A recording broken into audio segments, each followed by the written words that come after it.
back to week 2 on Life After War on emPOWERme.tv. Again, my name is Jeff Bornstein, Army veteran, along with my beautiful co-host, Miss Kimberly. Hi, everybody. It's so great to be back here on week 2. Yeah. Last week we had some cool stuff. Great veterans on here last week. We had Michael Mail and we had Santa Claus.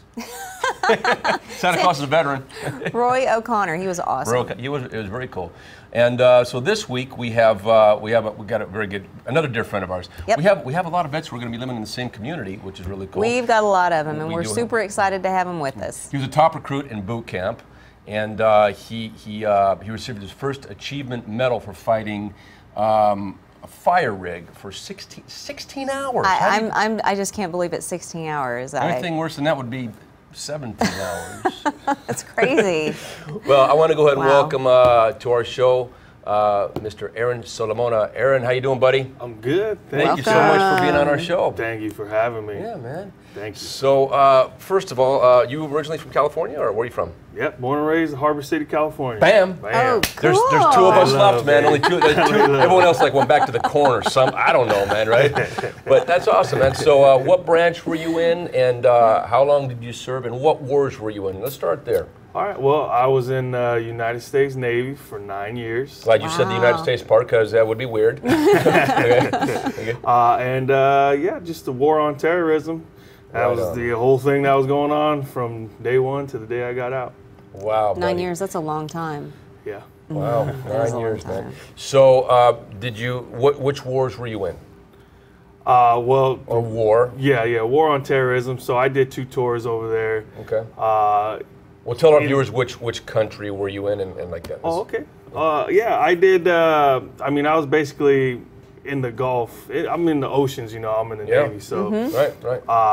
So we were just protecting basically the carrier, because I was on a small boy. So it's my job, or at least the ship's job, to protect the carrier. Right. We're the bullet catchers. Wow. And what's a small boy? What is that? I was on a destroyer, DDG. Nice. And then before that, I was on a cruiser. So essentially, I've always just been there to protect the carrier, where we have all our aircraft to go help our boys on the ground. You guys got your ass shot off more than the other guys. Right? It's like, take out comms first, and then worry about the other guys, right? I get it, man. That was cool. So what was like, do you have anything in mind? What was one of the scariest things that you experienced that happened to you, personally? Oh, man, one of the scariest things that ever happened to me, it would probably be the fire that I fought that you had mentioned earlier. It was the one time that I really feared I might not make it home. Wow. You could feel the heat, it burned. And then knowing that, because it was an oil tanker, there was a terrorist attack on an oil tanker. So we were trying to put this fire out, the crew abandoned ship, and to me, it's like, it's oil. At any moment it could blow up. So wasn't there a movie? Didn't they make a movie about these? Do you remember? I remember seeing something on an oil rig where it blew up. Does that ring a bell or anything like that?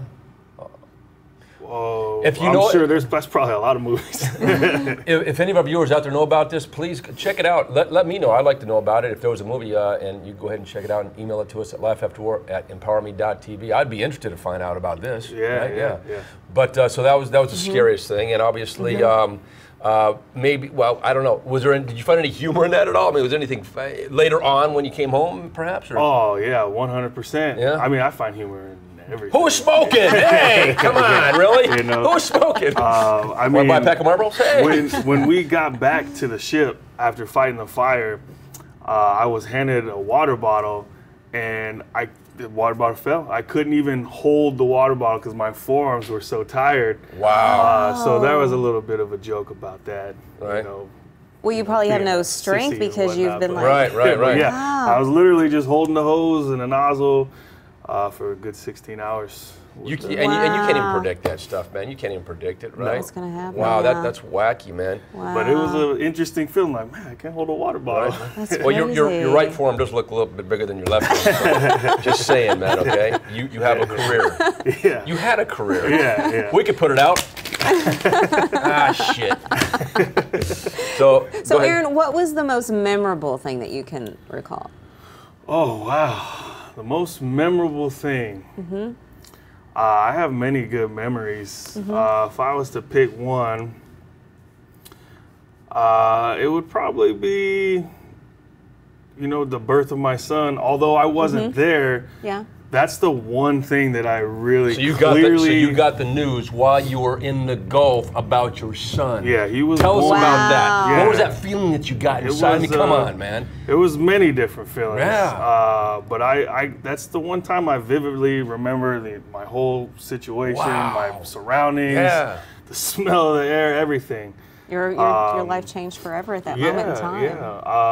I thought I might be able to make it back, but he was born a month before I got back from deployment. But I remember getting the call, being nervous. I felt like I was probably the exact same nervousness that I would have had I been in the hospital. Right there with her. But yeah, just getting the play-by-play from my not in-laws. knowing, not seeing it, man. That just had like add, no pun intended, fuel to the fire. There's your 17 hours right there, man. Yeah, right? yeah. There was a overwhelming feeling of sadness because I couldn't be there. Yeah, you weren't. But an overwhelming feeling of joy, you know, because I got to become a father, which is something that's always been very important to me. That's so cool, man. And I know you personally. You're a good dad, man, and your lovely wife. We know your family, so that is so cool. What was one of the toughest things about coming home when you came home? Well, one of the toughest things as far as getting out, or as far as just coming back from a deployment? Just coming back from a deployment and adjusting, maybe? Yeah, the toughest thing was always adjusting, trying to get back into that kind of routine, because you have a routine for, you know, 6 to 8 months where you're just constantly doing this, and this for 8 months. Then you come home and you got to kind of settle down. You got to get your mind switched to a different mindset because you're not at war anymore. Right. You know, well, the war that everyone out there knows about, but there's a life after war. So it's just getting, you know, the mental aspect. Yeah. Trying to make sure you calm yourself down. Right. Yeah. Most certainly. Yeah. Wow. That's really intense. Well, one of the hot button topics that we talk about is PTSD. You have any experience with that, or know anybody who does? And No, I had a good buddy of mine who, you know, I know of some people who've had it, but I have one friend who struggles with it pretty significantly. He actually just went to a clinic in Colorado where they hold them up and they're there for a few months and they try and work some stuff out with them. You know.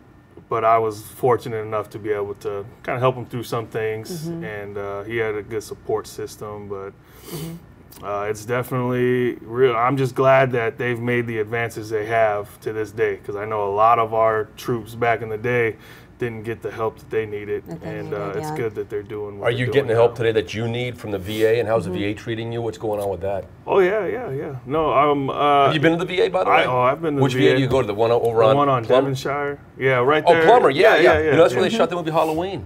Really? Yeah. That's kind of spooky. Here's a quick little story. I'm just way off, but funny. Before I went into the Army, I was 19. I was 20 when I went. When I was 19, I was working on the roof. Yeah. Did I say that correctly? If you're from Oklahoma, it's roof. Yeah, roof. So I was working on the roof, and we were doing some stuff, and I'm like at a VA hospital. I'm like, you know, 19-year-old young gun. I'm hip slick and cool, you know, because you're Billy Badass, you know. Before you go in, you come out. I'm okay, you know. So we're working on the roof, and we're doing some tar stuff and doing our thing. And anyway, unbeknownst to me, fast forward later on, I'm like, I was just at this facility, you know, 10 years ago. So it was really cool, man. Yeah, that's where they shot Halloween, and I got a little bit of history there now too. But you're getting my point is you're getting the getting the treatment that you need, right? Everything. And I think I got to make sure a lot of veterans know the VA is going to help you if you ask for help. Right. You got to be proactive, man. They're not going to come. They're not going to come and knock on your door and try and find you. Right. And that's how the VA gets a bad name. Yeah, these motherfuckers. No, it's true. Guys, veterans, guys, please, and talk to all the veterans. If you got that little resentment going, go get help. You got to be proactive about this. If you don't, you're not going to get the help that you need, and that's why the veterans give it a bad rap about it. Right. You know, and there's a crisis. You got to ask. You know, if you don't ask, you don't get. You got to ask, man. So you're getting the help that you need. Absolutely. And that's awesome, man. Well, let me ask you this: if you had to sum up in one thought, how did your service affect you and your life? To be honest, joining the military was the greatest decision I ever made. And it was kind of just on a whim, lucky thing, you know, that turned out to be this wonderful thing for my life. That's awesome. I want to say I was a patriot, but I joined the military because I just wanted a job. Nice. And I was tired of working, you know, at restaurants and stuff like that. And I quit college, and I was just, so I was like, whatever, I'll just join the military. And I can't believe, I mean, I'm getting a house. Right. You know, as you know, for being in the military, the benefits that I've received, the friendships that I've made. I mean, I have lifelong friendships with people all over the United States and all over the world. And the friendships I continue to make, the rapports that I've had, and the values that it taught me, and the, you know, the attributes that I've gained from my personality that make me who I am today. You know, I didn't have a dad when I was a kid, so the Navy was kind of my father. Sure. And it was a good father, you know. It raised me right. That's awesome. What a wonderful story. And you know what? It shows, man. It shows. And we're honored to have you on our show, man. Really and thank you so much for your service, buddy. Guys. Thanks, buddy. Thank you so much. Thank you. If you are a combat veteran and you want to be on our show, Laugh After War, hit us up on our little dog tag right down the bottom of your screen, Laugh After War at emPOWERme.tv. When we come back, our next guest, he was born in New York City. He was in Vietnam where he taught English. How cool is that? I know, that is like so Jean cool. No So folks, don't change that channel. Keep watching Life After War on emPOWERme.tv. This is Petty Officer Ezel, USS New Jersey, battleship sailor. Want to give a huge shout out to all my friends and family overseas. Come home safe. Do what you got to do, but come home safe. And you're watching Life After War on emPOWERme.tv. Hi, this is Jillian Rigsby, U.S. Army Sergeant retired, coming to you live from Universal Studios Orlando, and you're watching Life After War on emPOWERme.tv. Hello, I'm Larry Darbone, United States Air Force Major, retired. I'm Jean Dermott Darbone, United States Army veteran. We support our soldiers, sailors, airmen, and veterans returning home. You're watching Life After War on emPOWERme.tv. Hello, welcome back to Life After War on emPOWERme.tv. Again, Jeff Bornstein. Lovely Miss Kimberly. Hi, everybody. Welcome back. Oh, that was our last guest was awesome, Aaron. Yeah, Aaron, wow. He had some good tips. He had some really good tips for veterans out there and everything. Yeah, right? it really touched me. He had some really, really great stories. Very emotional. Our next guest, he was born, like I mentioned, in New York City and Vietnam, and he taught English to pilots, which is good. That's because really cool. yes, it's cool because if the writing's in different languages, they're kind of screwed. just say. I have no idea. He's also an actor, and he's done numerous plays and movies. Please welcome to our show, James Gleason. James, how you doing, sir? Welcome, James. Thank you so much. Nice to be here. Wonderful to have you. Yeah, thank you. So, where do you hail from? I'm from New York City. As I mentioned that. You did. True New testimony York to see if I'm paying attention to my Yeah, own show. appreciate McFly. New York City, hey! I'm from Flushing, right. Queens. Okay. And, it's where our executive producer's yeah, from. You were I talking know. to Susan. We have relived all the sites. Nice. Very cool. Very cool. I have a New York City story, but I'll tell you about it later. Okay? Yeah, that's okay. Yeah, okay. I wish we had time to go into it. Only got an hour. Right. And counting. So, New York, and then what brought you to California? I'm going to guess, well, acting. Yeah, what happened to me was I was stationed at Norton Air Force Base, which that's was not even around anymore, is it? No, it's out in San Bernardino. Wow. And this is when I came back from Vietnam. I was a motion picture film editor. Oh, cool. And so I worked out there, but I always had designs on being a performer, an actor. And so my last base of operation was there, and then I went to UCLA and performed at UCLA. They had a summer program for actors, and I met my wife there. And so essentially, that's how I came to Los Angeles. And I worked here about 4 years as an actor, and then we moved to New York, and I was there as an actor for about 13, and then I got some television, I got a series, and I moved out here, and blah, blah. So You're busy, well, I'm very sure our viewers busy. will want to know what series. I was on a series called The Days and Nights of Molly Dodd with Blair Brown. Oh, yes. Yeah, and it was a series, wonderful experience. Yes, for very me. cool. That's awesome. So you came out here, you started doing this, and how long did you serve for? I was in like 3.5 years. I was stationed. Well, I had my basic at Lackland. Lackland's still Texas. around. That's right. And then I was went to Vietnam, as you mentioned. I taught English to Vietnamese pilots and navigators, because people may not know, but the basic language of the control tower is English. And so that's kind of what it was. And they were looking for people to go over there who were college graduates and teach, these kids. And I had been a teacher before, among many things.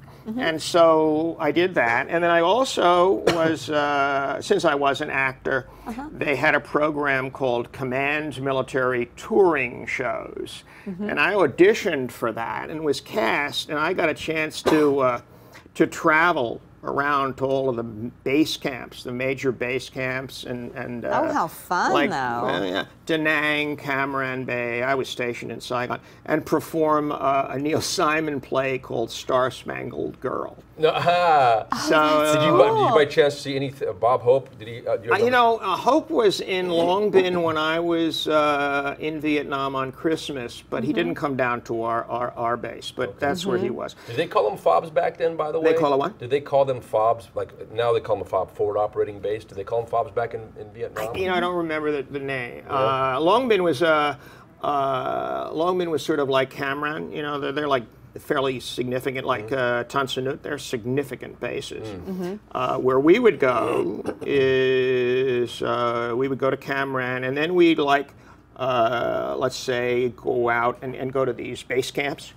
And we go to these little base camps, and we would perform there, and then we'd also perform back in Cam Ranh. So that's kind of what it was. Now, maybe that's sort of forward, they're a little smaller than a major place. Sure. And you guys were in the jungle, these guys are in the sandbox, Well, yeah, and we'd go out to the little sandbox and right. And that's it was cool. It was cool. So you guys made a stage anywhere, right? Yeah. You just performed wherever they needed you. It was great. I mean, it was great. Did you carry anything with you around, like for good luck or anything? I know I've talked to a few vets and they would carry, maybe a coin or a little. Nothing really specific. Photographs. I had a buddy of mine who carried a frickin' empty shell. I'm like, really? Okay, that's and it would make sense because if that's why not? Yeah. No, the funniest experience, because I wrote a show, a one-man monologue where I did this, and have toured it around the country. About this experience of doing these plays, this play. Nice. But we were in Long Binh. No, we were in Cam Ranh. We were about 35 miles out of Cam Ranh, a little small village, and a little small base camp. And in this play, there's a scene where my character kisses the girl who's the lead. And so the scene starts, and I kissing the girl, and all of a sudden this tremendous explosion. And I immediately look at her and I go, let's get out of here, Oh my God. And we're like terrified. Yeah. And all of a sudden the guys in the back go, hey, don't worry, man, it's outgoing. It wasn't incoming. Nice. That's nice. So that was. That's not a funny prank. What are you guys doing? Pretty Speaking of tricky. pranks, did you guys ever play any pranks on each other, or what was one of the funniest moments you could think of? That nothing specific. That just sort of living and being we were on Piper Cubs. We were on. Tell our viewers, what are Piper Cubs? Yeah, what is that? Well, it's this very small plane, Okay. small, and we'd have to shove the set plus 3 and a crew into that. And then next time we'd be in a UE or a smaller, different. You ever flying a Chinook? A little double pump? Chinook. That'd be another one. Like an egg beater, right? Exactly. Whoa! Hello! Right. So that was sort of a very unique experience. Right. I had a bad experience. Well, I had an experience in a Huey. Oh, okay. Speaking about pranks, leave the door open. Sit in that seat. Okay. Got off. What? That would be scary. Yeah, what's that? Exactly. What? For the next week. What? Couldn't hear anything. Terrifying. Yeah, it was stupid. They don't give you earplugs? Yeah, you do. It looks like they give you earplugs. You get nailed. You get hammered. Yeah, it's a whole other world. It is. You get hammered. We're not as, yeah. Right? You get hammered. I Repel now. I know. I see guitar players all the time on television. They got these earplugs. I go, what? What's that? You know. Funniest thing is when they go to put an earplug in, they just go like this. And you see it sticking out like, I'm like, no, dude, you got to put it in the canal. Yeah. All right, whatever, man. For it to work. Yeah, it doesn't work. Funny. Right? But, you know, I remember, you know, I was talking to Rory, one of our veterans from last week, last show. And we were talking about you know, PTSD and everything. Yeah. Back in the day, in Vietnam, they called it shell shock. Yes, of course. I mean, so shell shock then, and then I think that went into maybe the 70s and the 80s. I don't think they had a name for it. Now we call it PTSD. It's all the same stuff. My father's a World War II of that. Oh, God bless him. Thank you for service. Yes. You know, in the real experience. He was with Patton and the whole thing, you know, that is awesome. and all that. That is impressive. But yes, to bring you to your point, and I of course have had, you know, I've been blessed. I do not have the experience. I have been blessed. God bless you. However, I also recognize the issue. And I took my show, which is me and 5 boxes, and have toured around. And I went to a place called New Directions. It's here in Los Angeles. What is that again, New Directions? It's called New Directions. That sounds familiar. It's in Los Angeles. It's right by the VA Center there on Wilshire. And they do a lot of work with veterans, a lot of homeless issues, PTSD, things like that. Okay.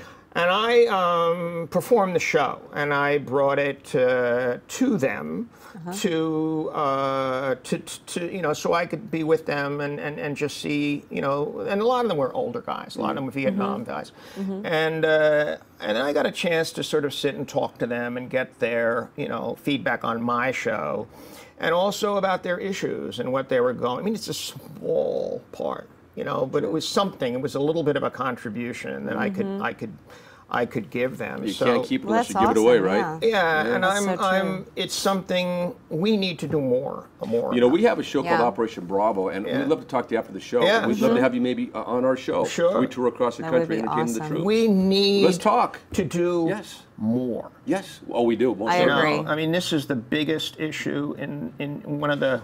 Well, you know, it's funny you talk about that, and we're want to wrap this up. Yeah, I'm sure. But the bottom line is that, and I've gotten angry. You know, we book our tours well in advance, up to 9 months, up to a year. Yeah. And the first thing, as you know, as an entertainer, what's the first thing to go? What gets cut? Money.